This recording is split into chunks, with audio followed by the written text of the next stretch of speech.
Hey, and welcome to Matt and Jess TV. I am Matt Rose. And I'm Jessica Bun Bun. Welcome to our new edition of Big Brother 28 live feed spoilers. As the Great Hamster Watch says, this is Waffle Wednesday, but this is not any ordinary Waffle Wednesday. If you guys have been around the channel for a long time, you know one of Jess and I's favorite shows is Severance. This is a full-on milkshake waffle party Wednesday with the amount of waffles going on. I hope you all have your favorite toppings. You're by the waffle bar preparing to have a good time. Let's eat. No, I mean, a lot of this waffling is going to be due to whatever happens in the event that Jason wins the blockbuster on tomorrow's episode. Yes, because it does feel like if he does not win this blockbuster, he is gone. Yeah, and this is where things could get a little bit confusing. We're going to be here, though. Rest assured, we're going to break everything down. There are a ton of moving parts, so everything, it can flip on a dime. There's some things that feel a little bit solid, but above all else,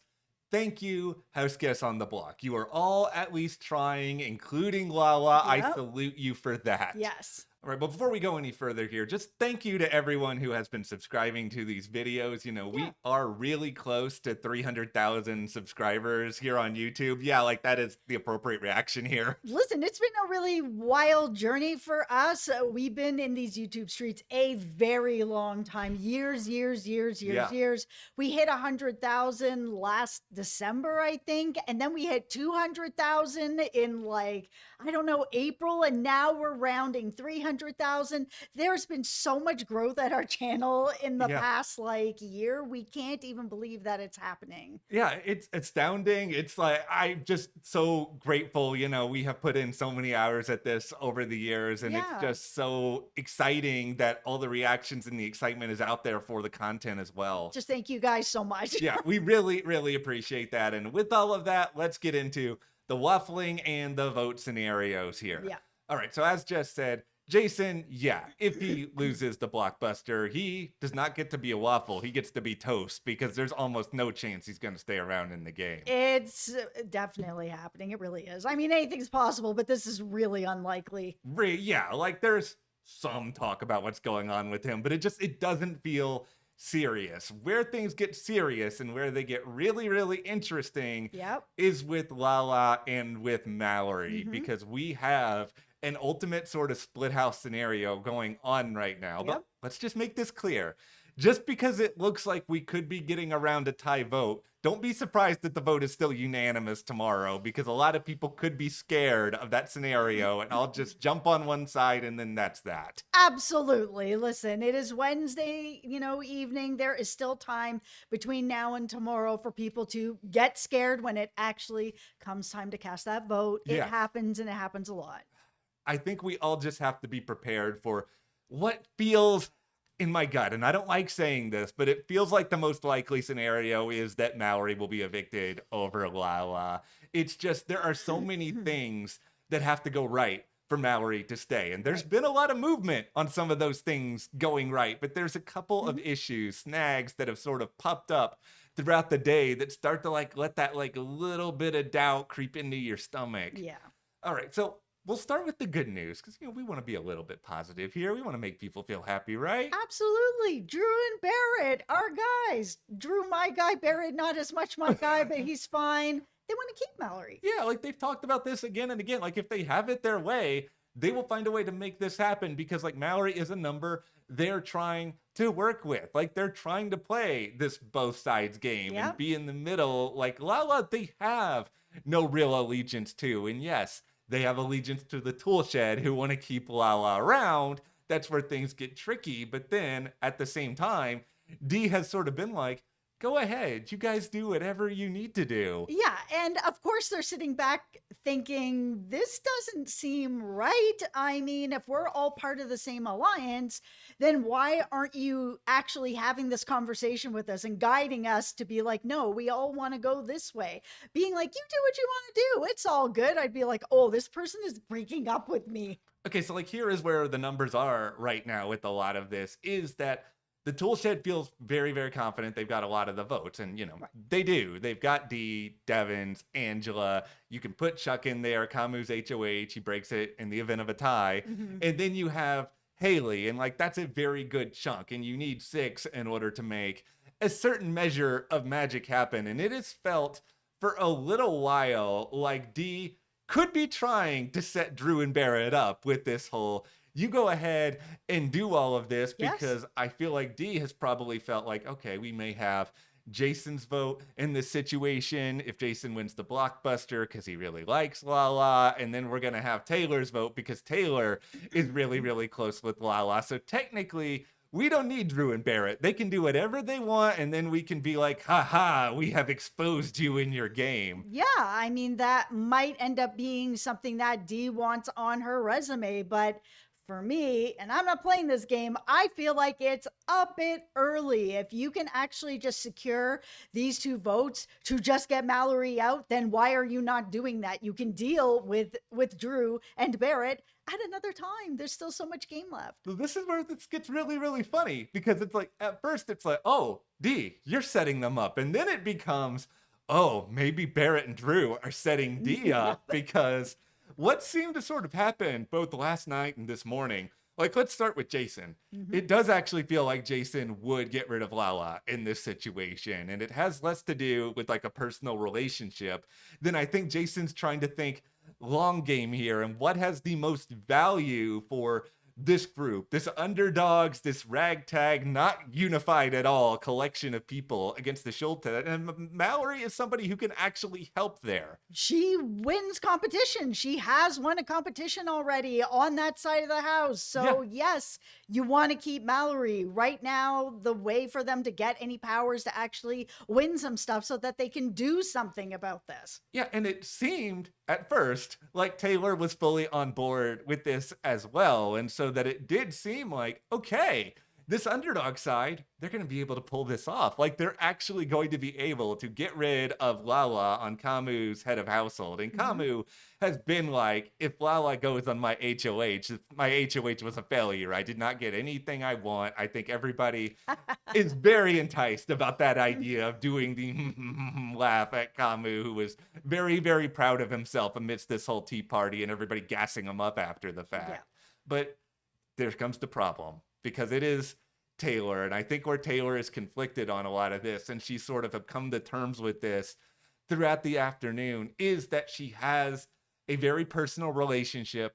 That's something that she has a really hard time letting go of. And it's not just that. I don't want this sort of feeling out there that Taylor is just going to be making some sort of emotional move, because like, that's not fully what this is. If you go back in a time machine to our earlier discussions this week. Oh, beep, bop, bop, bop, boop. We are back in time. Oh, right. Remember, Taylor wanted to make this 5-person alliance that was taking each person from like these random groups of 3 people, bring them all together. Some of the people that were in that, and I know, Barrett and Lyric were in that, but so was Kamu, and so was Devins. And I think Taylor on a game level is thinking that if I make this move right now and I go ahead and vote to get rid of Lala, who I'm close to, I'm going to lose a lot of trust, because not only am I going against the wishes of the HOH, somebody I propose being in this alliance with, but then they're going to start thinking, she's willing to get rid of one of her best friends in the game. That's really, really cutthroat. She could get rid of us too. Absolutely. I understand why Taylor is feeling this way.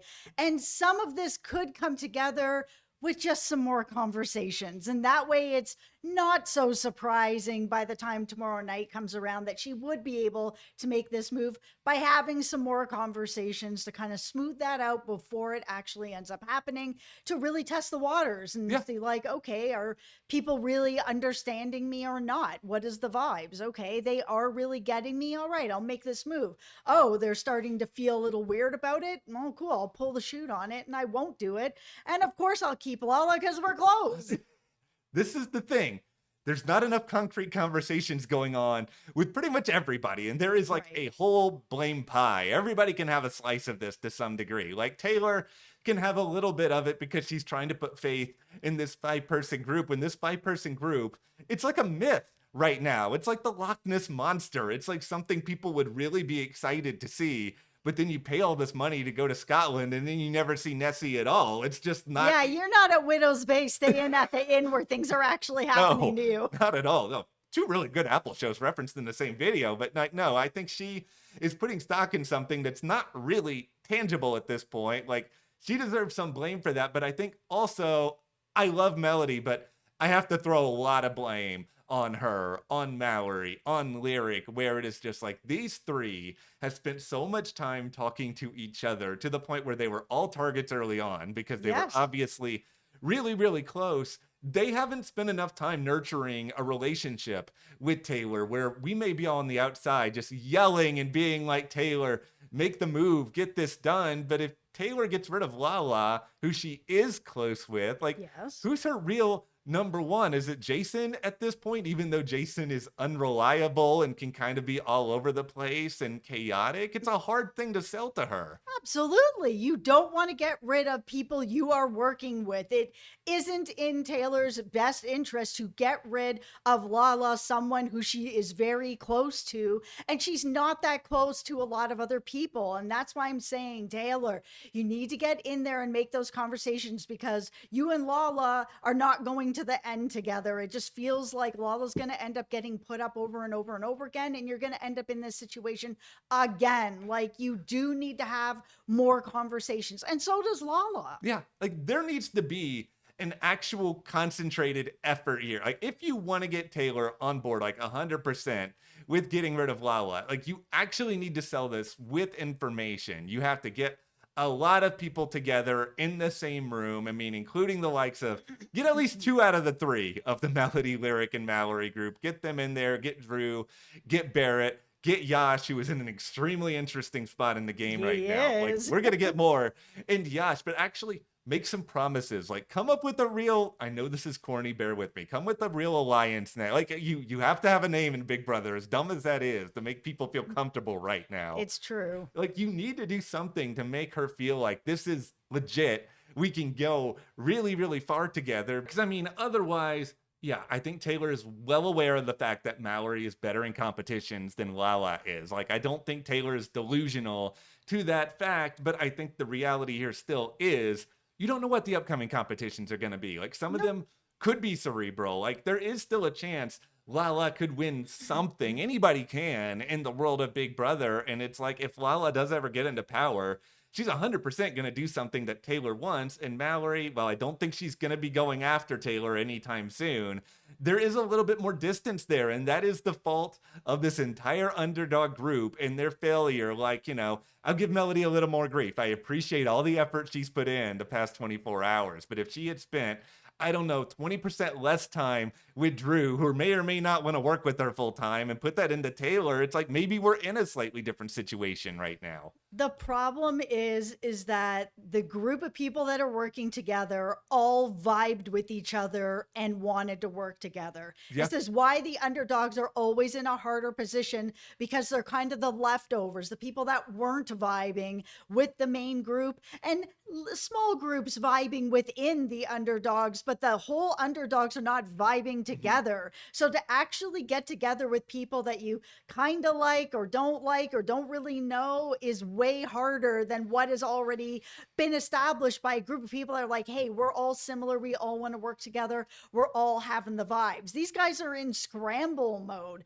Yeah. Taylor really does have an opportunity here if she's willing to take a good look at it here, where if Mallory ends up staying, if she can take the time to like really get to know Mallory, and Mallory take the time to put in to Taylor, because I think that Taylor can be extremely valuable to her and vice versa. I feel like these two could really make that bridge that brings them all together. Yeah, and it would be so incredibly valuable because, yeah, that other side of the house has a lot more built-in time, and a lot of that is because they have been safe, because they have been in the head of household room, like working together. And I think they need to find a way to keep Mallory around, just because it does boost the chances of being in that room together and having that time to build something, to actually feel like we're okay for the first time in the game. Playing from the bottom is just really, really hard. It's also tough because it feels like it's a-okay for big groups of people to all be working together in the HOH room. But if you're not in that room, if you're anywhere else, say the gym and you're having a big meeting, all of a sudden it's a problem. But if you're having it up in the HOH room, that is totally acceptable. So for the underdogs, there's nowhere for them to actually meet up that people aren't going to be like, oh, well, it's Mallory's HOH. So of course everybody's up there. Yeah, they have just been without a plan, without any sort of unity. They need something to go their way. Like, this is one of the few opportunities, because like, if they can't win an HOH, they're really not going to have that many numbers unless you can really get actual members of the tool shed to flip and turn on each other like completely, and not this whole what if, maybe they are, maybe not, this whole Drew and Barrett situation, like actual real cohesion. Right. All right, let's get into my favorite tinfoil hat theory of the day. This one's fun. Is Taylor trying to set up Haley? Because, all right, let's listen to all of this. Like, she has talked with people multiple times. Like, she's talked to Melody about this. Melody very annoyed with Taylor because of this whole, I don't know if I'm going to get rid of Lala. But she keeps bringing up this idea, maybe you can get Haley. Like, maybe Haley is someone that you can bring on. And, like, it is true, Haley does not like Lala. That has been well documented in a lot of our videos. Yeah. Like, even when Lala has been campaigning today, because she has talked with Dee, she's talked with Camu, like, she's not even banking on Haley as a number at this point, because I think she's very worried about all this. But I think the reality is Haley's a very steadfast, I'm going to do what my alliance wants sort of player. It's just very, very easy. Like, she's going to vote the way that the rest of her alliance wants to. And she should. That's the point of having the alliance. Whether you love them or hate them, you work with your group to get further into the game. It's the whole point of it. So yeah, I just don't see, even with her not liking Lala, I just don't see why she would break from her group at this point. Lala, if she can't get her this week, she will get got down the road. It's just kind of the way that it is. What if Taylor does actually vote to evict Lala, but then says it's Haley's fault? Let's go, Taylor. Oh my God. I would be down for this, definitely. We know already that Taylor has thrown out a vote, and everyone's like, what happened here with this vote? There's a very big plus and a very big minus to this idea, which, you know, is probably just me dreaming. But like, the very big plus is that, like, he's documented evidence of Taylor doing this before. Also, she has talked about Haley a lot, and it makes me think that this might be something running through her mind. Like, here's the problem with this, Taylor, is that if you tell other people on the underdog side, hey guys, I'm not down with this plan, you know, I want to keep Lala, people like Drew and Barrett, they're not going to do this plan anymore, and then you're not going to have the votes, and then this whole vote flip thing with you blaming it on Haley, like, it's going to be moot. You have to be cognizant of the fact you have people who are playing very, very, and I don't want to say timid, because that's not the right word. Drew and Barrett are trying to do whatever they can to like hurt their own games here. They're trying to go with where they think the numbers are. Melody has been too, trying to figure it out. Yeah, so it's like, you have to be aware that these are the people who you are around. Now, if you want to go to them and say this is what you're going to do and they're on board with it, I'm sure they're going to be like, you know what? We really would like your vote, Taylor. So if you want to do something like this, don't worry, we got you. Like, maybe you can get away with that. Yeah, I think the real issue is that Taylor's probably afraid if she agrees to go along with it, there's a lot of time between now and tomorrow night that somebody might end up letting it slip to Lala, and it is just going to break everything apart, and it's going to break her friendship apart. It's going to, if Lala stays in the house, now they're both not going to be talking, and now the underdogs are all even worse off. Like, a lot can happen if that gets out. Yeah, well, that is a big driving force behind why everything is so chaotic right now, because everybody is afraid of people leaking information. Like, there's all this talk about, oh, when are we going to tell Taylor about this or that in the event that Jason loses Blockbuster? We need to get rid of Jason. You know, Taylor's been a friend of Jay. Like, there is all this paranoia because they don't really trust each other fully. And like, that is a big part of the problem. Things don't always get done in Big Brother if you do them at the last minute. Absolutely not. They have to find a way to be actually able to come together and build that trust. And that has just not happened yet. They're all on the other side where they don't really vibe. Let's talk about Yash for a moment. The curious case of Yash, because like, there is a part of me, like, is Yash figuring this out? Is Yash, I don't want to say this, please do not get mad at me. Is Yash in the best position of anybody on Big Brother 28 Oh my God, I should have put my heart pad on for this. Oh my God. I'm not saying Yash is going to win. I'm not saying he's getting, you know, he's in a position to win the grant, but it's like, he is sort of the belle of the ball right now. Everybody wants Yash, and like, Yash it seemed like he was down with this plan of, all right, let's go ahead and get rid of Lala. But, information spreads. Kamu starts to get wind of this idea that Yash may be over there. And, there's one thing we know about Yash so far in this game. He is very susceptible to what any dude will come and tell him he wants to bro down. Like, I was starting to get this hope. It's like, all right, Yash, you're opening your eyes. He had this long conversation with Taylor today, and I was just, yes, here we go. Building a bond with a woman, Yash, you can do this. One conversation does not make. And then I think Kamu was then just like, bro, let's get some guys together, bro. We can get a new alliance, bro. We can what's happening? Okay, I'm worried that, and this is to say, because Yash is such an enigma, I don't know where his head is at this point, but like, it is a serious concern. He's just going to get totally suckered into the Kamu bro side of things, and then he's not going to be over on these numbers. And if you don't have Yash, none of this other stuff really even matters anymore, because then you're at a tie vote, and Kamu has told Lala, if there's a tie, I'm going to keep you. I'm going to get rid of Mallory. Like, you don't have to worry about that. Yeah. So, is Melody really done with giving up on trying to save Jason? She made one more push today to Drew. Yeah, I mean, you got to do what you got to do, but it's just not going to happen. No. He needs to win that blockbuster. He needs to win the blockbuster. And this is one of these situations where, on a personal level, because, we want entertainment, right? Like, we want good TV. Yes. We want Jason to stay. Right. I understand why Drew doesn't want to do this. It is a very unreliable player to really stick your neck out for at this point, when you don't know how loyal Jason is really going to be to you in the long term. No, Drew and Jason have a decent enough relationship, but not like a decent enough game working relationship. So I don't know why Drew would do that right now. It wouldn't make any sense. No, it really wouldn't, because he has incentive to try to go against the tool shed for Mallory. Like, that's somebody he has actually worked with, and Barrett has worked with for a very long time. Like, there's real long-term numbers there. I think Melody, though, she's going to continue to at least entertain this idea, because she's thinking, if Jason stays, you want him to at least think that you are out here fighting for him in the event that he does win head of household. Yes. Okay, so we got another couple of odds and ends here. I will give Mallory some credit for campaigning to Devins, trying to win him over, trying to be like, oh, actually, I'm not really going after the Survivor players anymore. Like, she offered him reassurances that if she stays, she'll work to keep him safe. Oh, I don't think Devins believed that, but Mallory's trying. Like, everybody on the block this week is trying. Yeah, she's trying. I give her credit for that. It's coming at a very convenient time that you're on the block.